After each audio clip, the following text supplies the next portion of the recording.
குழந்தைகளே, இன்னைக்கு நம்ம படிக்க போகிற பாட்டு அணிலே அணிலே ஓடி வா.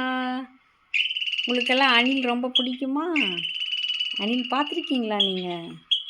அணில் ரொம்ப அழகாக இருக்கும். பாட்டு பாருங்க. அணிலே அணிலே ஓடி வா.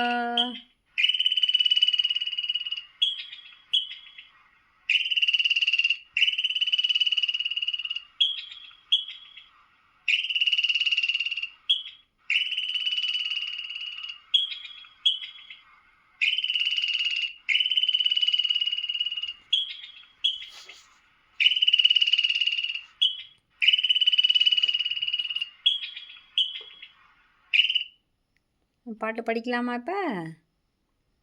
அணிலே அணிலே ஓடி வா, அழகு அணிலே ஓடி வா, கொய்யா மரம் ஏறி வா, குண்டு பழம் கொண்டு வா, பாதி பழம் உன்னிடம் மீதி பழம் என்னிடம், கூடி கூடி இருவரும் கொறித்து கொறித்து திங்கலாம், கூடி கூடி இருவரும் கொறித்து கொறித்து தின்னலாம்.